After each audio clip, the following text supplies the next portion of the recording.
Boy up, it's D&D in the building. Purdue power, no ceiling.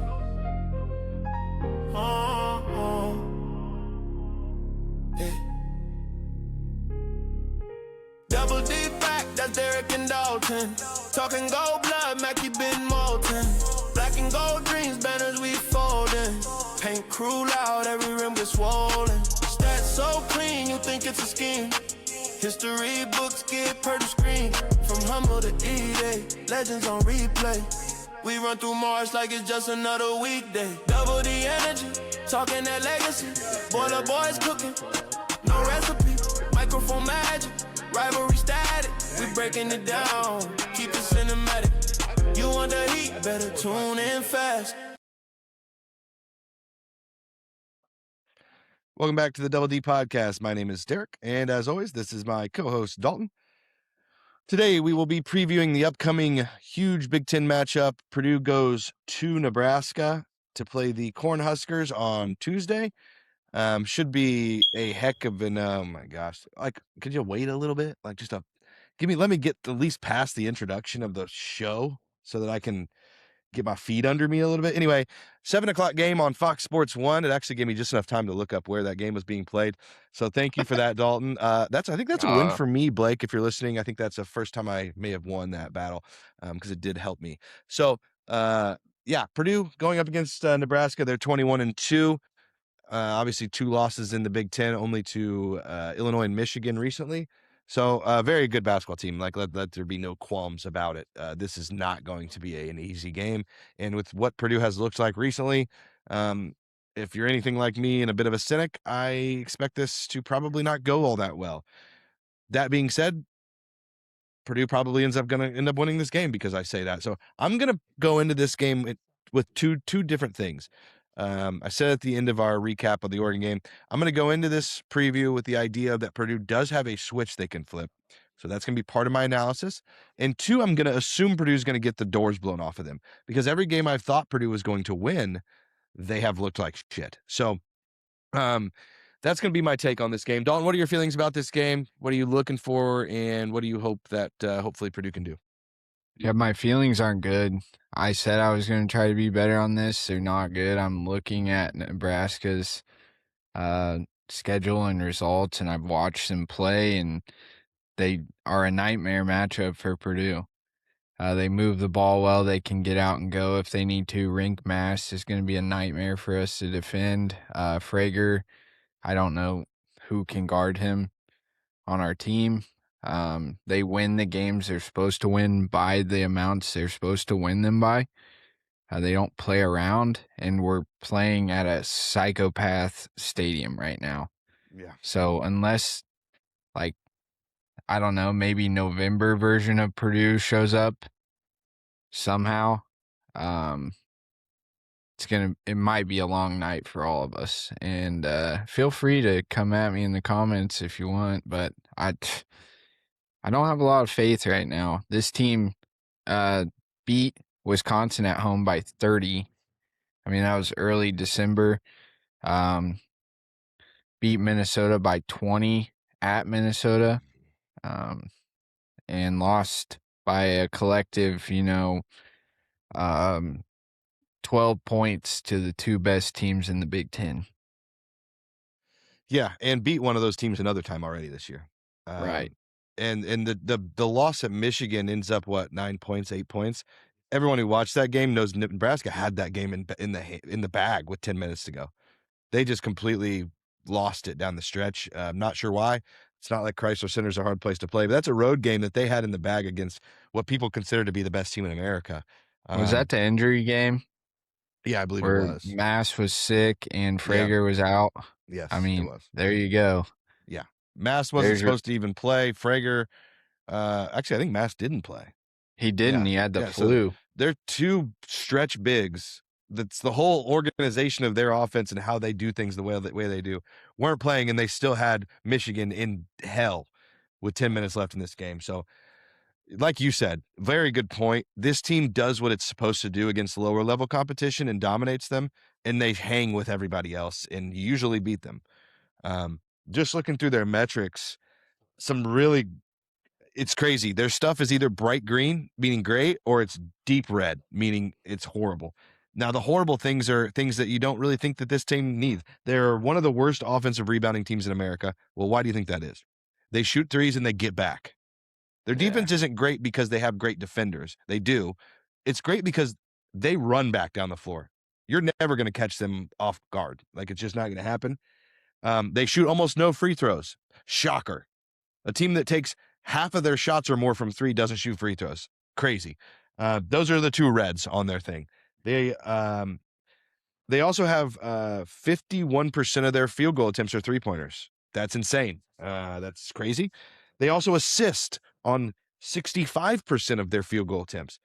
That being said, they only turn it over 13% of the time. So they're one of the best assist teams in the country with one of the lowest turnover percentages in America. They're the number one team at not getting steals, like, against them. Like, nobody steals the ball against Nebraska. You just don't, because they do the right thing. They make good passes. They handle the ball. I mean, some of these stats, just effective field goal percentage, 56%. That is good for 24th nationally. 3-point percentage, 36% on extremely high volume. 2-point percentage, almost 60%, 16th nationally.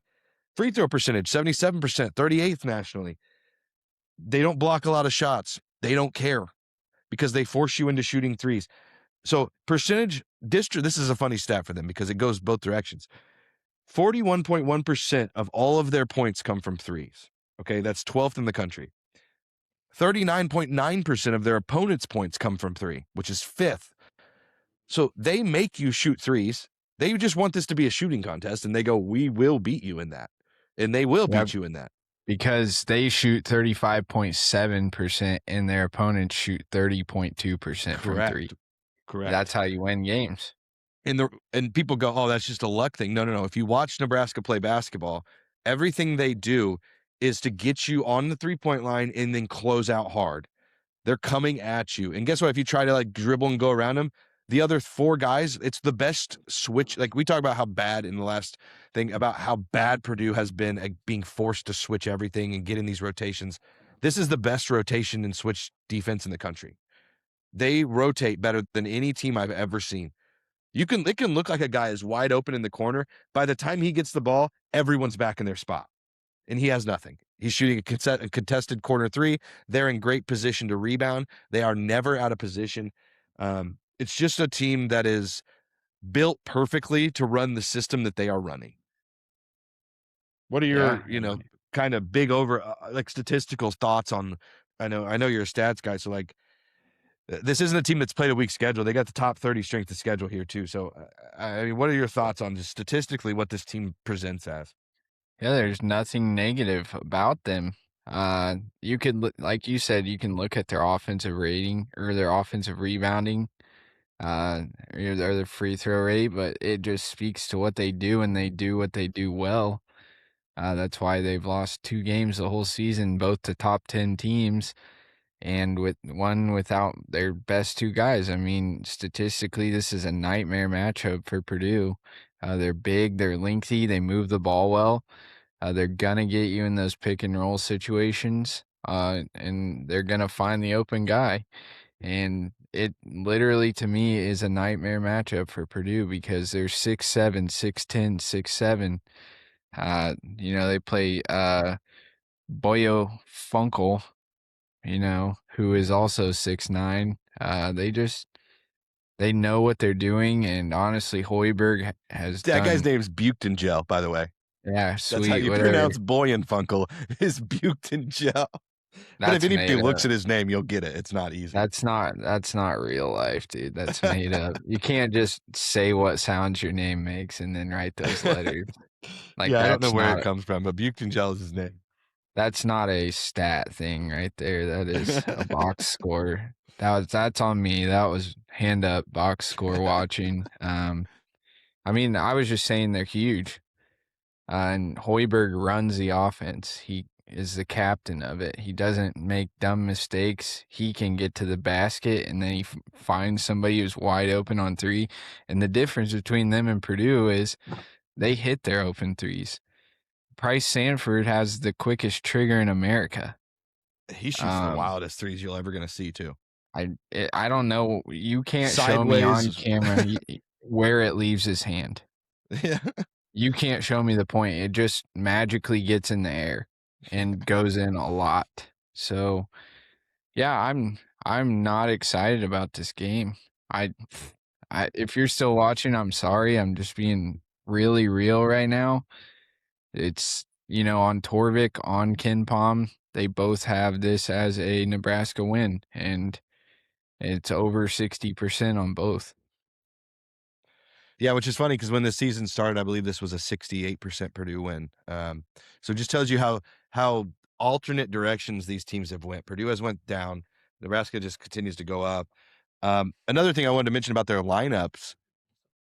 So Purdue, we've been talking about this for weeks, it feels like, that Purdue needs to get their rotation down to where their best players are playing the most minutes and playing like consistently 30-ish minutes a game. If you go through their depth chart over the last 5 games, now keep in mind this is without Connor Sejan, who was going to be a starter on this team. Sam Hoiberg plays 90% of the minutes at the point guard. Jamarcus Lawrence plays 70% of the minutes at the 2. So that what 30 minutes a game. Price Sanford, 70% of the minutes at the 3. Their 4 is the one spot where they swap people up, but guess who those players are? Buchtengel, who also plays the 5. Frager, who also plays the 5 for wherever he needs to play. And Sanford, who plays 70% of the minutes at the 3.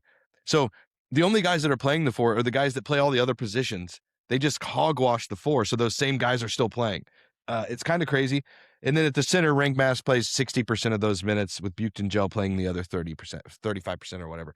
So they're going to play the same guys over and over. This will be Braden and Sam Hoiberg will be in the game the whole game for both. Like, this will be a 1v1 matchup with those two. I assume CJ gets Jamarcus Lawrence. Fletcher's going to have to guard Price Sanford. That's fucking terrifying to me.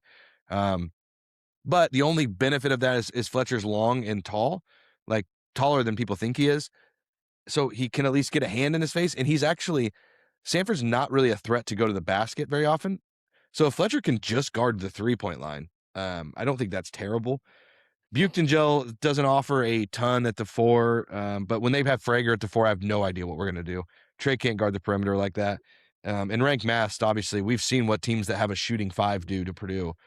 The thing about this team is, this Nebraska team, that is, they don't really, it's amazing. They don't offensive rebound anything because they don't need to. They're going to shoot threes and they're going to get back. But they're almost one of the best teams at not allowing offensive rebounds, which is kind of a weird contradiction. A team that doesn't get offensive rebounds, so they're not a great offensive rebounding team, but they don't allow many offensive rebounds. They're a great defense. Because why? Because they're always in the correct spot. This team they're not trying to speed the game up and run you to death. They're going to go, we're better than you at doing the little things the correct way, which is the Purdue way, right? That's always been Painter's way. We don't need a lot of possessions. We're going to be efficient. Well, you've met your maker here. You've met your match, because this team not only has the skill level to do it, but they actually execute it. Purdue hasn't been executing that game plan all season. This team will execute it. They're not. If anybody is expecting like, oh, Purdue's going to turn it on and we're going to go in here and we're going to win by 15, or Nebraska's due for a bad shooting, it's not going to happen. That's not how they don't do bad shooting nights. And if they do a bad shooting night, they're still going to shoot 43s. They're still going to make 18 of them. That's a bad shooting night. Going 15 for 40 from them is not a great shooting night, but that's what they're going to do. Yeah, it's with the way we play defense, we just talked a lot about dropping on defense, and this may not be the one. Yeah. Yeah. Honestly, like, thinking back on it now, I don't know, it may be the answer against a lot of teams, like especially Michigan and teams like that, or just keep our guards out there. To me, this is the game you put TKR at the 5 and you switch everything. Yeah, but I think he can handle Rienk Mast. I think this would be a game where if Purdue wants to win, we got to go inside on offense. Yeah, I think. But that's exactly what Nebraska is going to keep you away from doing. Their whole defense is set up to not let you go in there. Yeah, and it's just going to be who executes better, and which Purdue team shows up just the same as every game. I feel like I'm a broken record at this point. Does 3-game skid January Purdue show up, or does November, December Purdue show up and they win this game at Nebraska and show the world that we're back? I don't know. Well, Purdue wins this game. I think that Purdue has a moment here in their season. They can either lay down and die, or they can completely flip the fan base back into, okay, it's okay. We're going to be okay. They can show us that they have that gear that when they want to, they can go into. Because if that's been the whole season and it's just like we're just waiting around, like we can, whenever we want, we can do this. Fine. I'm fine with that because I don't care. I want to win in March. But you haven't really shown me that. Your biggest games have been Illinois and Iowa State at home, and you've lost both. One by 25 points. The other, you gave up 46 to a freshman. So the whole we can flip it on has not been shown whatsoever. We've been bad at the end of games, not good. When crunch times come in games against UCLA, Indiana, and Illinois, we were bad. It's just been the way it is. So let's run through their players real quick. I think one thing that's interesting in this game is I think you could probably go position by position and say that Purdue might be better at every position, but somehow collectively we're worse. It's an interesting thing. Like somebody put it on Twitter the other day. Purdue, he was blaming Painter for everything because Purdue is much worse than the sum of its parts. I don't know if that's on Painter or the parts themselves just not fitting together right. But anyway, let's run through their team. I think that they're a good enough team that definitely deserves, individually to be able to talk about some of these guys. And they don't have a ton of guys, so it shouldn't be a super, super long thing anyway. So let's start out with, who do you want to start with? Sam Hoiberg, the head of their snake. He's not going to be their leading scorer by any means, but he is their Braden Smith. He's not nearly obviously as good as Braden Smith, but he is that version of it. Averages about 10 points, 4 assists, 4 rebounds, 1.5 steals. He lights the stat sheet up. You look at the guy and your probably first instinct is to go, that's probably a coach's son. And he plays like one. He plays smart. He does the things correctly. He's not big. So like this, I expect him and Braden to be guarding each other the whole game. I don't see a reason why not. See who wears out first. But what are your thoughts on Sam Hoiberg? Just maybe like what's he gonna do against Purdue? What can the fans expect to see from this guy? Sam Hoiberg is a great point guard. He takes the ball off of screens well. He is very small, but he gets into the paint a lot to set things up, is what I've seen out of him. He hits open threes when he's coming off action. He is a player that, honestly, if I was building a team and Braden wasn't available, he would probably be second on my list of a guy that I want to run my offense. I mean, his assist to turnover ratio is like over 2. So he averages, 18 point. Well, no, that's the team, obviously. What an idiot. He averages 18 assists. Yeah, he does. Well, he's 23rd in the country in assists. So, I mean, that's great right there. And he's 5th in turnovers. So, yeah, 23.5 assist percentage and only 10% turnover percentage. Yeah, never mind. I was trying to read stats right now, just to sound a little smarter, which I didn't. It actually backfired. So dude. Yeah, it happens to me a lot. Do the good thing and the bad thing happens. But yeah, Backfired. I mean, he's a good player. He's a coach's kid, and he does the right stuff. He's a firecracker. He gets them going. He's a leader. That's probably the best word to describe him. And another one. That's another Hoiberg. So he's a great point guard. I don't know how else to describe him. Like kind of what you said, like it's the biggest compliment you can give him. Like if you're starting a team, you want a guy like this. He knocks down the open shots. It's amazing. I always watch players like this. They get into the paint and it's like they're not doing shit in there. But you, as defense, because it's basketball, you have to collapse. and then he kicks it out every time perfectly to any one of his guys on his team that can. That's the thing. He is surrounded by shooters.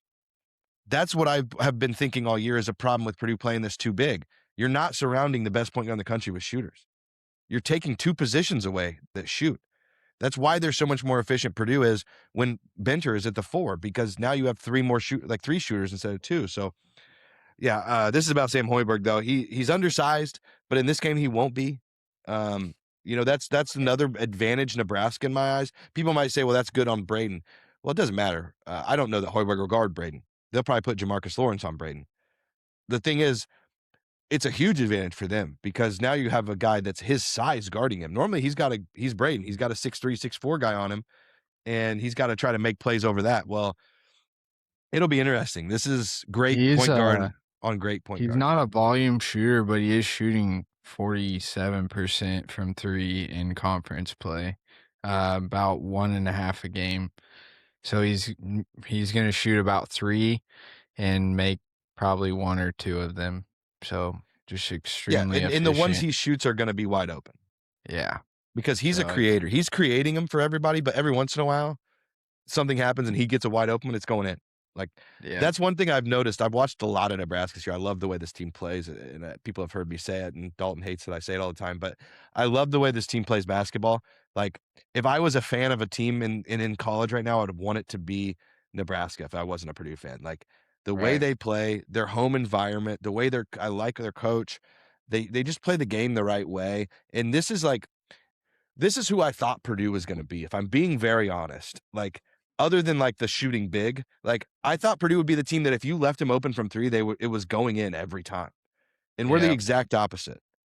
It seems like we only make the tough ones, and that we miss all the wide open ones. This team, if we give them wide open 3s, they will make them almost every time. It's kind of incredible to watch.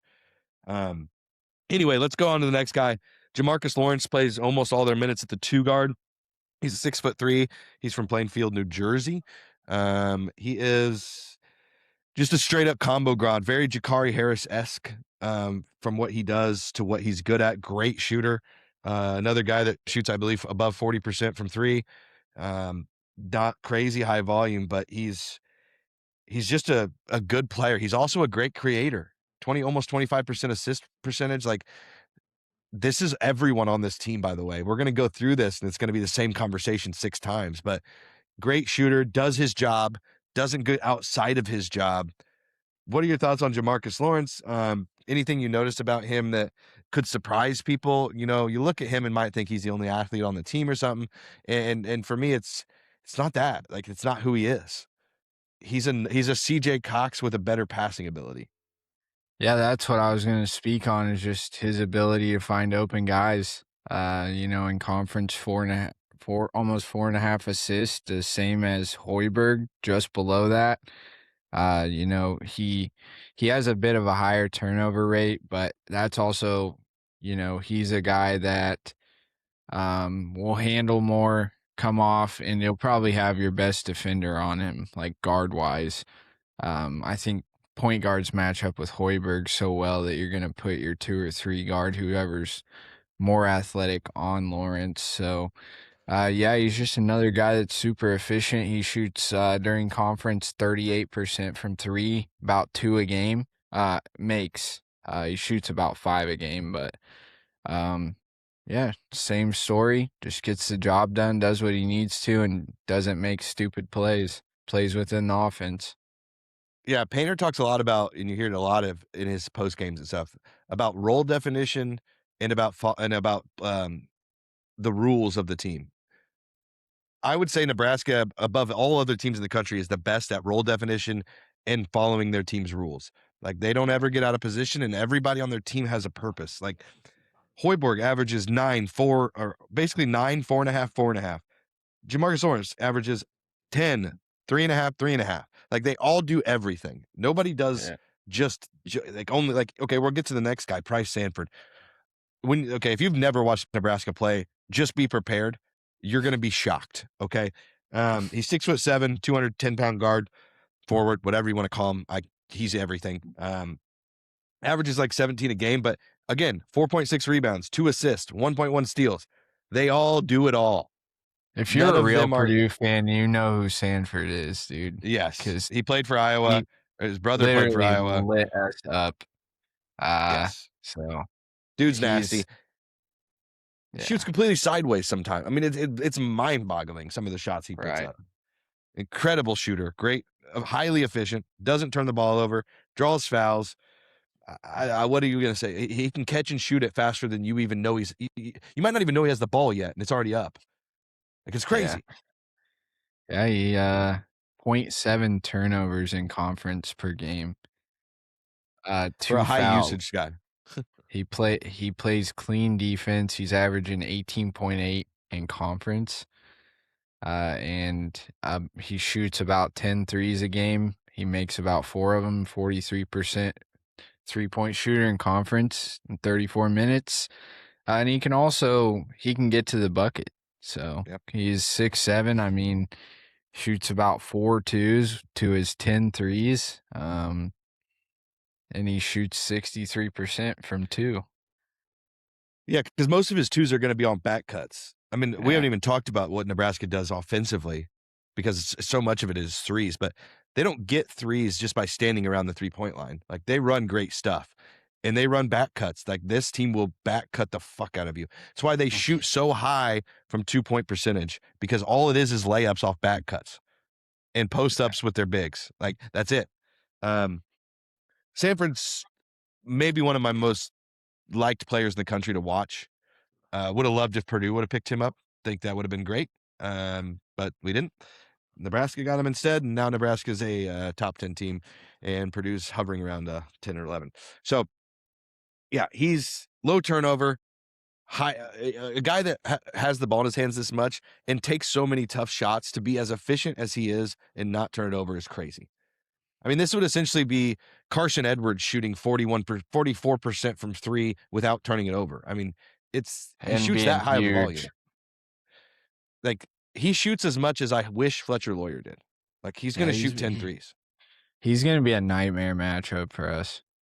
I don't know who guards him, because it's not like he's just catch and shoot. He's running off 47 screens. I mean, he's also 6'7". He's a big wing. This is where Benter would, I think, probably be the best defensive matchup for him. But at the same time, Benter's going to get – I don't think Purdue has a good matchup. He'll play 8 minutes, and he'll hit 2 threes in that time and get benched after each one. I have to believe that they can't put CJ on him, because this guy will shoot right over top of CJ. I got a feeling it's going to be Fletcher. It'll be interesting to see how that plays out. I'm not even going to, try to foreshadow it. The only thing you can do to stop this guy is deny the ball, because he gets blocked at 1%, which means he's probably been blocked 1 time all year. Like, his release is so high. He shoots at the top of his jump, and it's quick. And it reminds me of like a Steph Curry release, not from that low. He releases it higher, but it's so fast that the ball's gone before your hand is up. Yeah. It's Steph Curry-esque, but in a 6'7" frame. Yeah, the release is so quick. So, and it can be shot at so many angles. It's not going to be fun. He's not going to be fun. I fully expect him to make 7 threes. Oh, that's it. Yeah, could be more. I mean, we gave up that many to Keaton Wagler. 9 actually to Keaton Wagler. Yeah, that's what I'm saying. He tied Mason Gillis's Mackey record. Unbelievable. Okay, let's jump to Rienk Mast. He's from the Netherlands. Great soccer program over there, if anybody follows world soccer. Used to be big ugly dude from Big Europe. Ugly fella, but a very good basketball player. 14.5 points, almost 8 rebounds, 3 assists. Again, another guy who doesn't just do 1 or 2 things. He does it all. Just scored 26 against Rutgers, I think, in his first game back, or his first real game back since he's been unhealthy. He played in, he didn't play in Michigan, so that's the first game back. He's a good rebounder, not great. Again, they don't really go on the offensive glass a lot, but he's a great passer, great shooter. The only guy on the team that kind of gets into the turnover world every once in a while. He has a propensity to kind of get a little Propensity. I almost call it like TKR, like he Oh. tries to do more than he needs to do. Propensity? Are you serious right now? All right, that's what English in You college didn't will even teach you. bring up the best stat about Rienk Mast. And Go it's ahead, not what even is a it? stat. It's the fact that he went to Bradley University in Peoria for 3 years. That is Crazy. awesome. Bradley's a nice campus over in It Peoria. is. My aunt and uncle, shout out to my aunt and uncle over there, Washington, Illinois. Peoria's a great city, man. It's like Fort Wayne, but it has giant bridges. Just a cool town. I do like it. Peoria. Peoria's cool. I They like a got- lot of those towns in Illinois. Yeah, they Champagne's got a cool town. casino. Bloomington's a cool town. I mean, what more could you ask for? A nice riverboat gambling in Peoria. Oh yeah, I drive mean, by it every time I go over there. It's sweet. I love that place. It smells like old cigarettes and beer, and they got live tables. It's a fun time, man. That's my favorite stat about Rienk Mast. He's ugly, and how the hell did Hoiberg do this? Found a guy from Bradley to come in and be the perfect 5 with his team.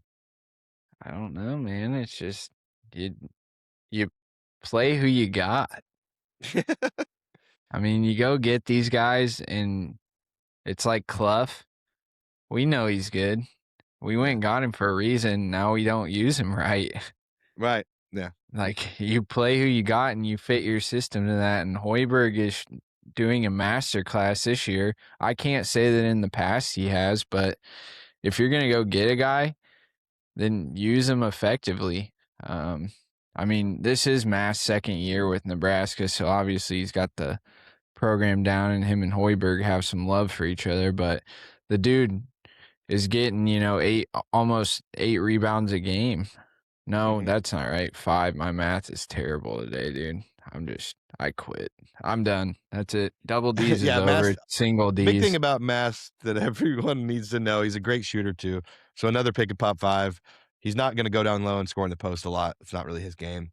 He's going to hit you in the he will score some in the post, but most of it's going to be off of like cuts and 3-point shots and just kind of being that foreigner, like I'm not going to say Dirk Nowitzki, but that kind of like moves that way. Dirk Nowitzki. Last guy that starts for them, Buchten Gel, or as you like to call him, Bjorkenok. Yeah. He is I'm trying to figure out where he's from. It looks like Turkey, but it's not. Where does the G Turkiyye. sound come in? I don't know. I've listened to enough That's games made of up. This is Buchten bull Gel. crap.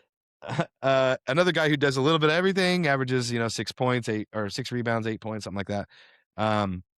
He is the best rebounder on the team, in my opinion, especially defensive rebounding. He gets a lot of their rebounds. He's kind of a little more athletic, a little more everywhere kind of guy. He is their best shot blocker on their team, although they don't have much of that at all, really. It's not something they're good at, but he is the best version of that. Really not the guy on their team he's probably the least important player on their team when it comes to the starters, because he doesn't even play that many minutes at the starting spot. So I mean, again, he's a guy that you have to know is there, but as far as from like who's going to beat you on this team, it's not really him.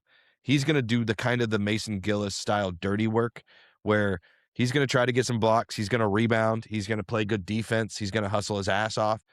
He's going to do all these little things. And he will be the one guy on their team that does get a little bit of post touch. But most of the time it's going to be Frager that comes in the game after him and is like, okay, this is the guy we need to pay attention to, because Frager comes off the bench and is like their 3rd leading scorer. So, any thoughts on this guy? I mean, you couldn't barely even half pronounce his name, so I don't even know if you know. Well, I'll tell you something. You didn't even know where he came from. He came from playing for Uncle Mick Cronin, the grumpiest post gamer of all time. Can you imagine how much happier he is now? Yeah, I'd have to say substantially, although he is in Nebraska. So they went from LA with the meanest person ever to Nebraska with a nice coach. A cool coach. Yeah, I guess he gets about 5 rebounds a game, 2 assists. He had in conference play, he has a higher assist to turnover ratio overall than Braden had last game. So I don't mean to keep hitting on that, but it was bad. Just not my favorite stat from Braden ever. Wasn't good. What about Brandon Frager? Because again, these two guys are interchangeable, and Frager probably is the more impactful player out of the two. He averages somewhere around 12 points a game, few rebounds, but he's another guy who can shoot a lefty, I believe, right? Yeah, I think he's a lefty. Another from Lincoln 6'7" guy. I mean, yeah, but he plays for 4, so he's almost like the Benter of their team, but better. Yeah, but I mean, I don't know. You got shooters everywhere. This kid's a freshman. He's a motor. He's a motor for him. He takes about 5.5 threes in conference. He's making 2. Like, come on, man. We can't sag off these guys at all. Like, it needs to be a man-to-man matchup where you don't lose your guy or no one gets caught in help and gets pinned down to where there's an open corner 3, which I see it all the time. When we were watching Oregon, I saw Braden floating down into the paint, and literally Biddle was right behind him, and there was another guy in the corner. And I'm like, here he goes. Braden's about to get pinned down. Luckily, he didn't. But it's like, I see that as a fan. Like, how do you not see that in film sessions? And you can't do that with Frager. No. Like, our big's going to be chasing him. Yeah, he does play the 4, but how's TKR defend along the perimeter? And that's where you said earlier, like, you got to eat these guys up on our end. When this guy's in the game at the 4, TKR's got to go to work. Yeah, well, we don't do that. So it's fun to say. It's a fun thing to say, but yeah, he's just efficient too. 1 assist in conference to 0.4 turnovers. So we can't cheat this game. No. Like, we can't have those little sneaky plays where Braden's trying to just stay with your guy. It's what's going to come down to. Like, if we want to be successful, we can't cheat and look for steals because they're not going to turn it over.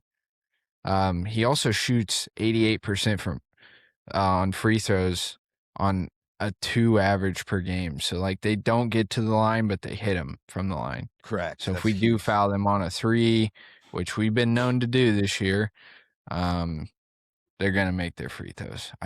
This is a same thing into the games. If we have to get into we need to foul them to try to extend a game, they're not missing.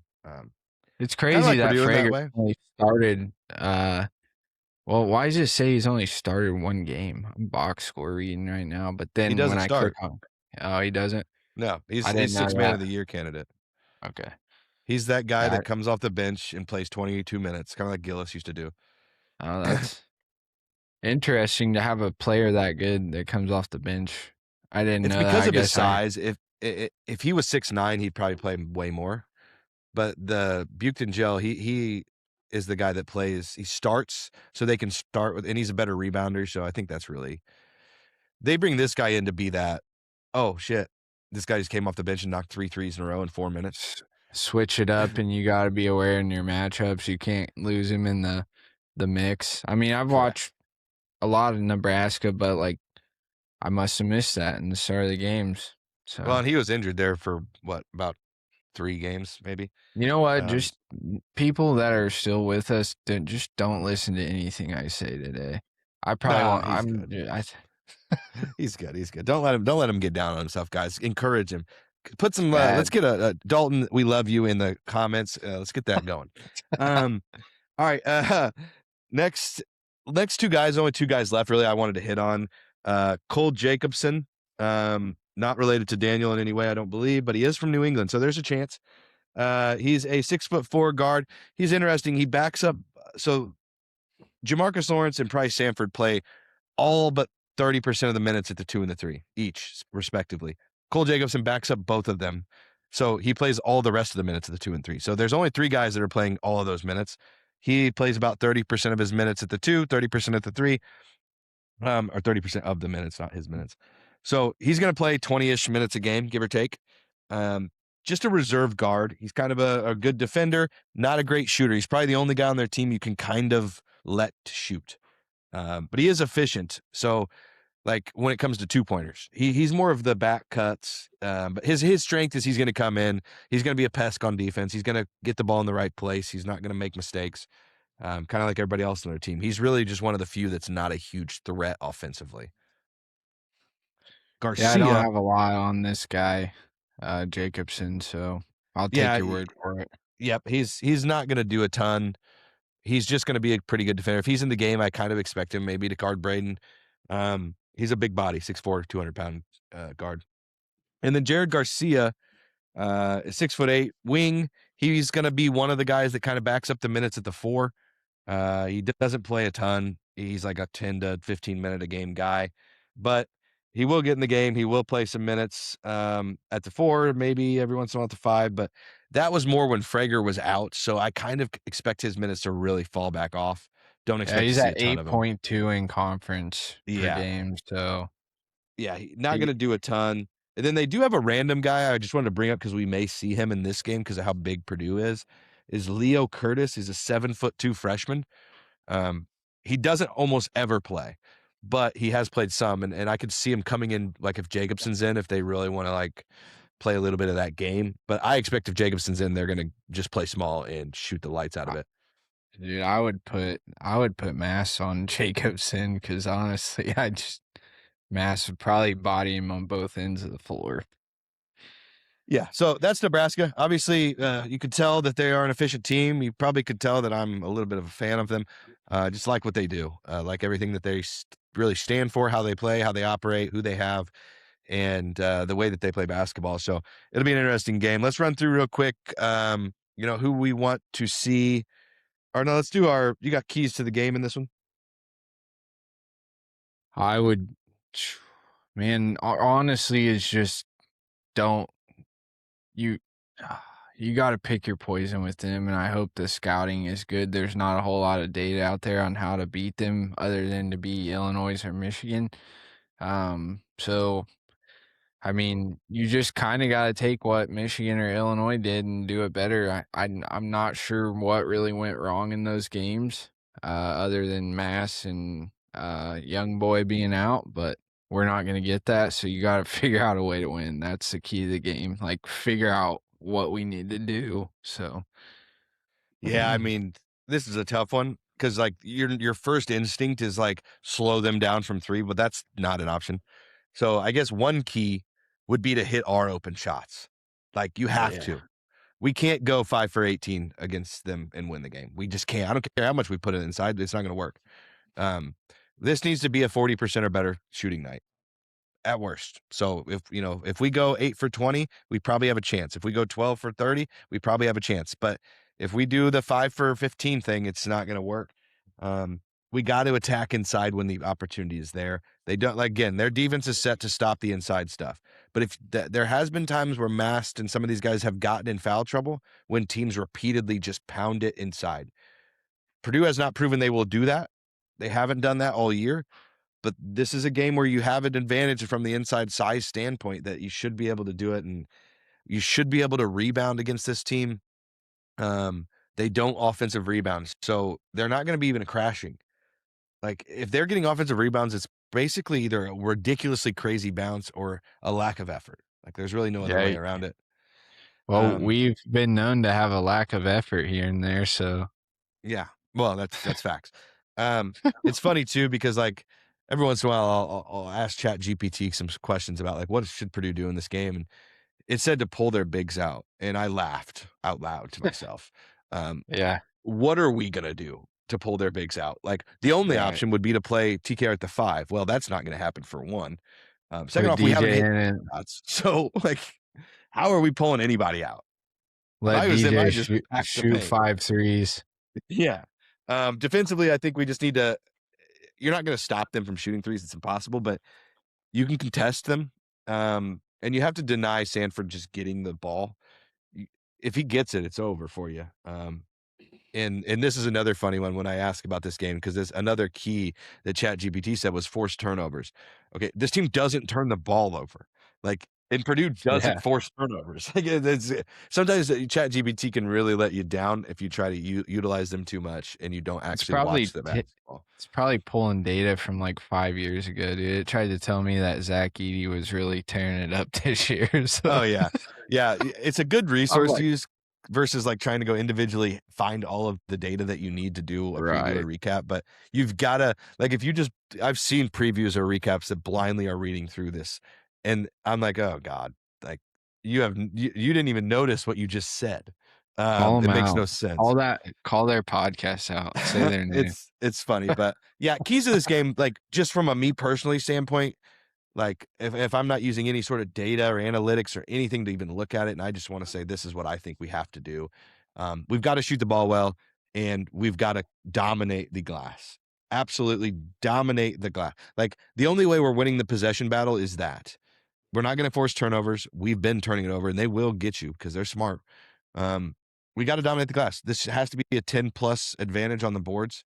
That's hard to do against Nebraska. They're a smart team. They're in position. So, all right, real quick, let's run down what we want to see from everybody, and then we'll get the hell out of here. We're 44 minutes in. So, what's your one thing you want to see from Braden Smith in this game? Clean it up, man. Take care of the ball. Like, I'm honestly like just tired of the over. Like, I don't want to see Braden have another over 4 turnover game the rest of the year. There's no reason for it. You're supposed to be this godlike point guard, and you can't. Like, and know who you're passing to. Stop throwing laser beams to DJ, like, or Jakari. They're not going to be ready.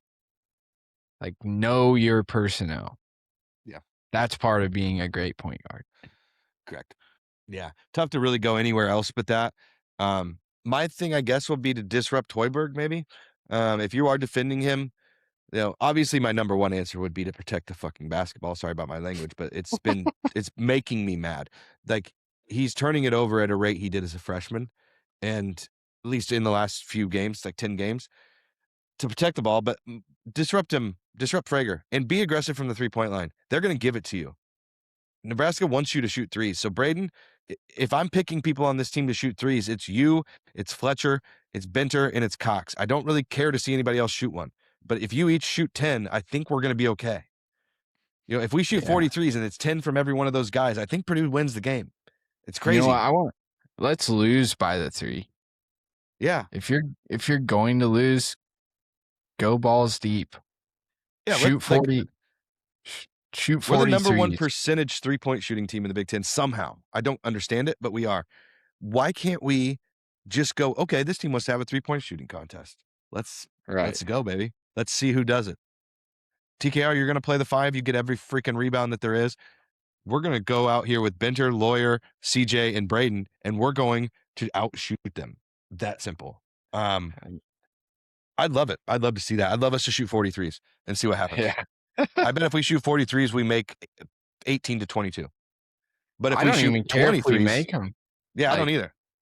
Well, that's the thing. I think we both are that we don't care if they make them, because if the right guys, if those are the 4 guys shooting them, we know they will make them. Right. If Fletcher's 0 for 7, I'm in a game and he gets 5 more, I bet he makes 4 of the 5. Yeah. If Braden shoots 10 threes, he's making 4 more every single time. I mean, what we're doing isn't working. So at this point, like, if you're gonna lose with flair. Yeah, I mean, they took 43 threes. Nobody knows why. Anybody who ever has watched the movie Tin Cup, he makes a 12 on the final hole trying to hit it over the water, but he holes it out on his 5th shot that he had to drop because he hit it in the water over and over. And he holes it out, and he goes, he had a chance to win the tournament, and his wife or girlfriend or whatever says, oh my God, that was the greatest shot I've ever seen. He goes, I just made a 12 on the final hole at the US Open. And she goes, but it was the most spectacular 12 I've ever seen. Let's do that. Let's be the most spectacular flame out of all time if that's how we're going to do it. Right. Anyway, we got way off target there. Fletcher, what do you want to see from Fletcher? Fletcher, keep shooting. And keep getting boards. That's pretty interesting that Fletcher decided he wants to be a rebounder now. So I'm cool with it. Go ahead. Yeah, that's a weird move there. I'm going to say shoot more. 4 attempts is not enough. In a game like this, Fletcher should, unless the only thing I could think of is Nebraska maybe specifically targets Fletcher and says everybody else is going to have to be the shooters, not Fletcher. But if not, shoot minimum of 7 threes in this game, minimum. I would like to see double-digit threes for him. What about CJ? You got to do something. Anything. Like, do something. It's like that meme of the guy poking the horse saying, do something. That's what I want to see from CJ. Do something. Do something well. If you're our main defender, then be our main defender and do that well. But if you're going to try to score, then make something or get to the bucket. CJ is so quick. I don't know why he doesn't drive more. Yeah. You're taking a lot of the good ones here, but I would say with CJ, like, just the ball's got to go in the hoop. Okay. That's your role. Defense and put ball in hoop. So Yeah. I don't like that I've seen a lack of aggression since the shots stopped falling. I need to see him in a game like this again. 6 to 10 shot attempts. Put them up, man. Put them up. All right, let's go to TK. TK, you're gonna have to be dominant this game. You might have to put up 25 and 12 for us to win. You're gonna have to get it in, and he's gonna have to abuse Mast or Frager, whoever's guarding him. TK's got to be the focal point, the focus option of this offense on this game. He's got to be it. I agree. I don't really have a lot to add. I would say dominate the glass. He's been better rebounding lately, so I'd like that to continue. But be a great facilitator, because I think what they do is they collapse on anybody in down low. They're going to do that, so make the quick read to the open guy. This could be like a legit 8 to 10 assist game for Trey if he's smart about it. Let's go to the bigs. I'm not even going to give him the respect at this point to be separated. DJ and Clough, what do you want to see from those guys? Maybe a collective double-double, considering that's not a real thing anymore.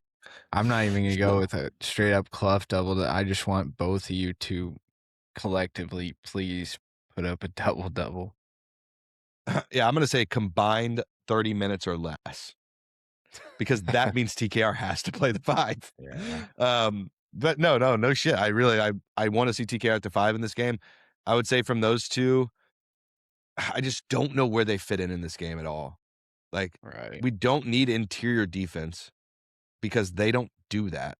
I mean, they do, but it's back cuts, which is our bigs will get back cut to death in this game. So I don't even know what to say with them. I guess I'll just say the same as you, a collective double-double, I guess, but I don't see much for them in this game that's going to look very good. I could be wrong. This could be a game where Clough goes for 20. But I don't even want to predict it because it just hasn't. It's been so bad. I don't know, lately. dude.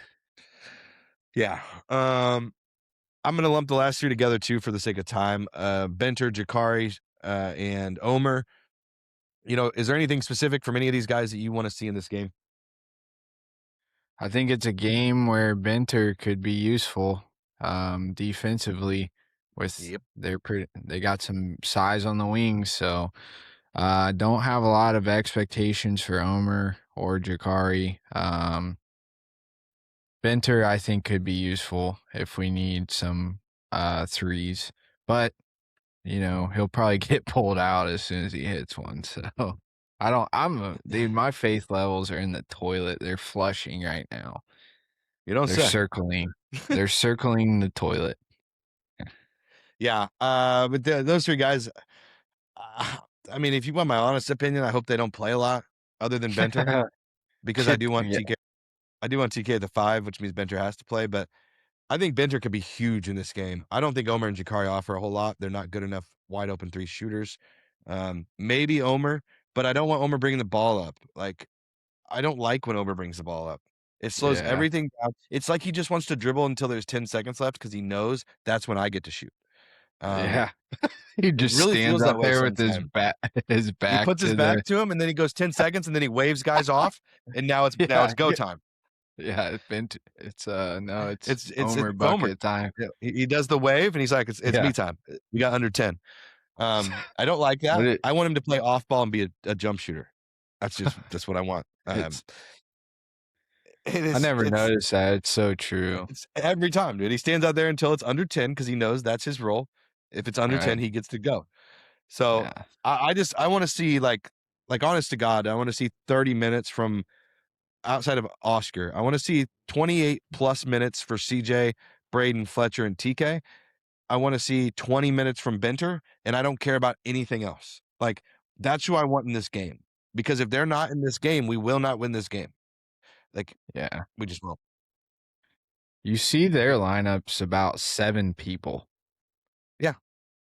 Like, Most good teams' lineups are about 7 people. when do we get there? We have to. We got to figure it out. And we got, 9 games left to do it. Craig Bowers just posted, let me pull it up real quick, just as kind of an overarching thing here. He posted the remaining schedules for the top 5 teams in the Big Ten, just so everybody knows. Just because like people thought like going into the season, Purdue got a favorable schedule, right? Everybody said that. Okay. This is who is left. Purdue's average net ranking is 29.6. Okay. Michigan's is 34. Illinois is 64. Michigan State's 47. Nebraska 53. Purdue has the Wow. hardest remaining schedule of the 5 teams. They play 7 teams inside the top 50. Everyone else plays 5 or 6. They play 4 teams inside the top 20. The only other team that does that is Michigan, and the only team with a lower median, which is like the middle, not the average, is Michigan, whose middle is 18. But Michigan also has like 3 complete bye games in there. So it's funny. Purdue has the hardest schedule left out of the top 5 teams in the Big Ten. And the whole season, everybody said Purdue's got the best, most favorable schedule. That's why you can't always take things at their value, at face value, because it's not always true. Well, All right. calling things like that early season is also not intelligent, really. So You have no idea. like, No one knew Nebraska was going to be this good, or even no. Michigan. Like people thought Michigan would be good, but not this Yeah, good. show me if you were that guy and you're not a Nebraska fan, because if not, you're lying. Yeah, no one thought Nebraska. No one thought. Actually, I would say more people thought UCLA was going to be good than Nebraska or Hand Michigan up. State. Yeah, Hand I up. was one. I thought they were going to be way better. They had Donovan Dent. Like, Yeah. all right, we're an hour in. Let's get to who do you think your MVP is going to be for Purdue, and does Purdue win this game? And if so, what is the score? I think if we win, TK has to be the MVP, and I want over 20 and over 10 rebounds from TK. I think that TK has to have a huge game in order for us to win. Like, I think that is the focal point. I kind of said that earlier. It's like he has to have a TK day in order for us to even be close. Yeah. Oh, you want my prediction? Yeah, if you wouldn't mind. Dude, my brain is gone right now. I'm not here anymore. I'm gonna go Nebraska wins it. Let's go 86-73. Oof, man, that would hurt. That would hurt my heart. But I don't really disagree. I'm going to go to my prediction, to my player of the game. I think it is Braden, and I think it's offensive. I don't think it's necessarily assists. I think that they're going to give him the jump shot, and I think he's going to take it. But it needs to be threes and not mid-range. That's one thing I will say about Braden. He falls in love with that mid-range. Like, take 3 feet back and just make it another point. Right. Dude's shooting over 50% in conference from 3. Like, take some more threes, bud. Like, you're shooting 51% in conference. Why are you not shooting 8 a game? But anyway, I think he's the guy. I think that, just to not keep this completely negative, my hope, if Purdue plays well, Purdue will win this game, probably by double figures. That being said, my prediction is Nebraska wins 81-77. I think it is close. I think Purdue can keep it close. I think Purdue brings out a different level in this game, and I think that it's actually a weird advantage in my eyes that Nebraska wants you to shoot threes, because that's all I ask from Purdue. Please shoot 33s a game. That's what they're going to get. Now watch. What Purdue will do is find a way to pound it inside and get nothing out of it and not shoot threes. That's what we'll do. That's my guess, but I'm not in a good headspace right now. So please, when I come out of this, I hope everyone that watches isn't completely upset with me, because I'm just not in the greatest like Purdue space right now. I'm not like thrilled with what's been going on.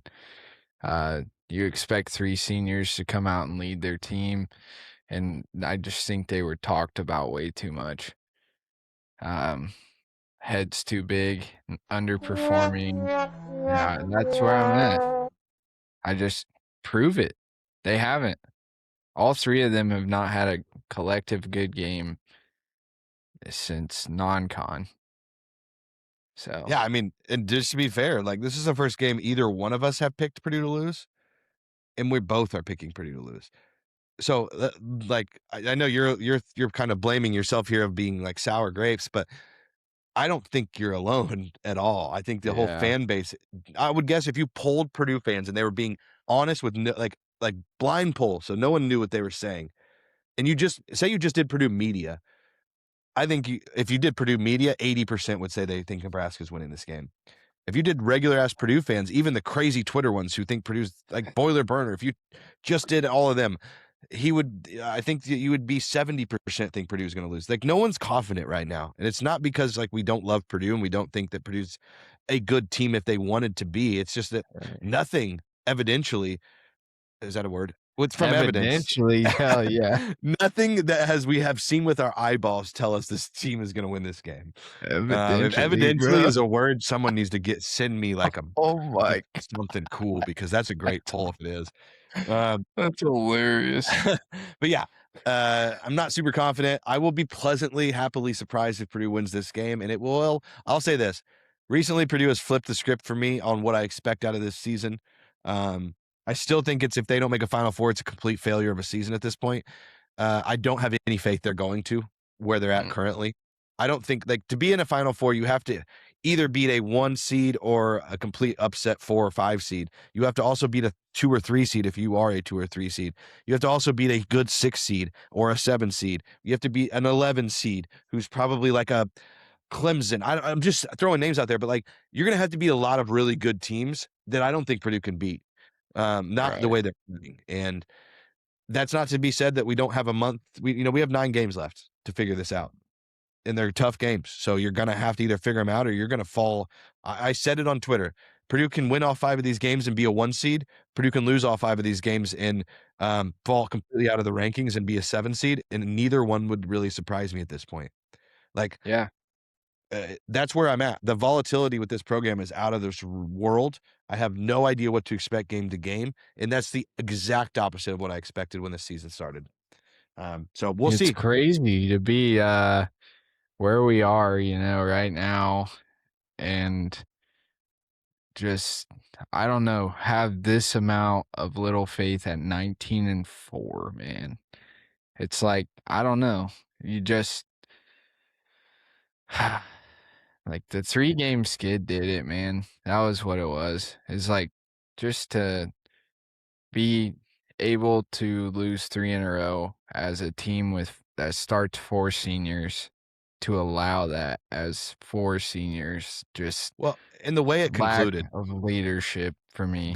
That loss at IU, not the loss, the way of the loss. What happened in the first half that we just looked completely like we did not give a shit. I think that changed the whole fan base for the rest of the season. Because the whole fan base went, you know what? Fuck it. I don't give a shit. Sorry about my language, but like, and then you come back and you dominate a bad Maryland team, and everybody's like, okay, maybe. And then you put that performance at home against Oregon, and everybody's like, are you kidding? Like, what are we doing? Like, why do I care? Like, that's what every fan's thinking right now. Why do I care? Yeah. Because I'm watching and they don't care. You can scream from the rooftops that Purdue cares and we don't know what we're talking about. And I was one of those. I am one of those. I will scream that. But I can watch a game and go, they are not engaged. I saw Ben Kowalski on Twitter, just saying like that Mackey was quiet yesterday. I'm like, well, why wouldn't it be? Or it has had a different atmosphere this year. Like, you got to have something to cheer for. I mean, I don't think he was saying it in a negative aspect, but it was like, what are you going to cheer for when you're beating Oregon, who is starting walk-ons by 3 to 4 points for the whole game? Yeah. Like, Dude, get Purdue was down with a minute left. Yeah. Get real. Yeah. So, all right, like this is going to be my final time this season where I say, all right, you have a chance to turn it around. Like if they don't come out in this game with energy and fight, like if we lose this game by 1 in a crazy good basketball game, okay, Nebraska's a damn good team and they're at home. But if we come out and this just looks again like a Purdue lackluster fucking effort, I'm done. Like I'm not done watching. I'm not done like doing the podcast. I'm done caring to the level I care until it's March. And then if they don't show up, that's whatever. They're going to be in worse shape than me. But I'm not going to keep caring every game as if it's like really matters if they don't think the same way. And you got to come out and show me that. You can't just say it. It can't just be words. It can't be a podcast. It can't be any of these things. Oh, we had a team meeting. Yeah, it can't be a fake team meeting where you literally said that the walk-ons did the talking. Yeah. That's the problem. That's the problem. People are like, well, that's good they had a voice. Sure, okay, sure. But you have fucking 3 seniors that have played 120 games together, and the walk-ons are the ones that have to talk to get people motivated. That's a problem. That's a problem. The walk-ons. Not Braden Smith, Fletcher Loyer, and Trey. The walk-ons are the ones talking. The TAs, the assistant coaches. No, how about the damn guys that think they're All-Americans that aren't All-Americans? All right. Because right now, Braden Smith and Trey are not All-Americans. They aren't playing like them. Braden be lucky if he gets first team All Big Ten in my eyes, like the way he's playing. He isn't the player of the year in the Big Ten. The guy who's tripping somebody every game is. And that's Jeremy sad. Fears is a better point guard than Braden right now. Oh, he just had 29 and 17 assists in a game against a top 10 opponent. Yeah, it's pretty. And yeah, I'm supposed to believe that Braden with 4 assists and 6 turnovers against Oregon's the better player. Somebody clip this and DM Braden and send it to him because this is pathetic. It's pathetic the way that these guys are acting, performing, accepting the way that they're playing. Like they feel like they're fine with it. Other than maybe Fletcher's the only one who seems like he doesn't like this. But everybody else is like, nah, it's fine. We'll be fine. We had a team meeting. The walk-ons got us motivated. Get the fuck out of here. Sorry. All right, that's it. That's all I got. All right, man. Well, I'm glad you got that out. Yeah, I had to get it out. It was burning inside of me. Take some Tums and sit down and watch the worst Super Bowl in history. The truck ride would have done it for you, but apparently it wasn't good enough. No, I needed to tell the world because I'm never a hater of Braden. I love Braden, but I'm sick and tired of I'm not Dan Dockaching saying the team's tired of Braden. I'm saying I'm tired of watching a team that cannot get it done, and that the leader of the team who's been here for 100 years is the guy who says, I'm just not a vocal leader. Shut up. Be a vocal leader. You can't shut up and be a vocal leader, dude. You can. You shut up about all the other shit and you go lead the team to victory. Anyway, I'm done. I give it up. Thank you. Hopefully Purdue wins this game. If you've watched this far and you caught the end of this and you're like, I'm unsubscribing, that's fair. But if you would, after you unsubscribe, if you would send this to your cousin, see if we can get that subscriber count back, I'd appreciate that. But we do appreciate everybody for watching, honestly, all jokes aside. And we love doing this. And again, if you're a fan of the show and you want to come on and give your thoughts too, feel free. Feel free to message us. We're open to letting people come on, whether the rest of the fan base that we deal with likes that person or not, doesn't matter to me. Everybody gets their voice heard on this podcast. Yep. And fan first. It's not about just what me and Dalton want to sit here and argue about for an hour every day. It's about what you guys want to hear. So if you say, hey, I want Derek to shut the hell up and stop talking, I want to hear more Dalton, then say that. And I'll probably not listen. Create a burner, dude. Yeah, you better create a YouTube burner. Yeah, Dalton's about to be shut the hell up, Derek. Shut the hell up, Derek. No, I'm tired of editing an hour and 10-minute podcast. Yeah, for sure. But yeah, thank you everybody, and hopefully Purdue gets this done. We got a huge stretch coming up. Should be an exciting time for Purdue fans, but it feels like it's not. This was supposed to be the greatest, 2 weeks of the season. Maybe it still will be. Maybe we go 5-0 in the next 2 weeks, and everybody's like completely forgotten about this moment in time. But I hope so. I really do. I hope Purdue makes me put my foot in my mouth, man. yes, I honestly do. Like, it's no hate to them. I really want this team to succeed, and I probably wouldn't be so mad if they were. Yeah. Like, I just we have just want the best. high expectations, man. We just want the Like, best from this team. It's supposed to be our year. Yeah, this was our year, and now it's IU's year because they won a like, national title in football, and we keep losing. You're killing me right now. So. All right, guys. See you later. Please like and subscribe. Tune into the next one. We'll have a look out for the top 25. Sorry. Yep. Yeah, we'll have our top 25 out here soon. If you haven't already, check out the Oregon recap if you really want to get sad. And we'll have a recap up of this game, win or lose, sometime probably Wednesday or so. Later, y'all. Boiler up. Boiler up.